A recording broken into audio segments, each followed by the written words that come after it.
बागायतदार व व्यापाऱ्याच्या वतीने आज आम्ही इकडे वेंगुर्ला तालुक्यामध्ये शेतकरी सर्व एकत्र जमून तहसीलदारांना निवेदन देण्यासाठी जमले होते. त्यांचं समर्थन करण्यासाठी आलो, परंतु आम्ही 6 तारीखपर्यंत अधिवेशनातल्या अर्थसंकल्पाच्या पॅकेजची वाट बघत आहोत. भरघोस पॅकेज मिळाला आम्हाला तर आम्ही 12 तारीखच्या आंदोलनाचा विचार करू, परंतु आम्हाला कुठल्याही पद्धतीचा दिलासा मिळाला नाही. तर 12 तारीखच्या आंदोलनावरती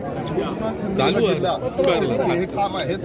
त्याचबरोबर इकडच्या वेंगुर्ल्यातल्या शेतकऱ्यांना अजून 1-2 गोष्टी मी सांगू इच्छितो की त्या दिवशी आमच्या मंचावरती काही अशाही गोष्टी झाल्या, ज्या गोष्टी म्हणजे औषध केमिकल कंपन्यावाले आपल्याला खूप दुकानदार फसवतात.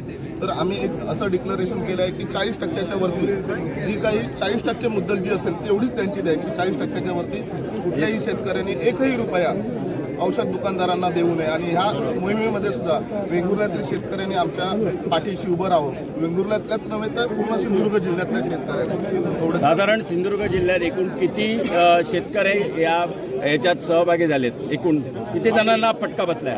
आता आमच्या देवगडमध्ये त्या दिवशी आम्ही एक छोटासा मेळावा घेतला. त्या मेळाव्यात साधारण 4000 लोक आलेली होती.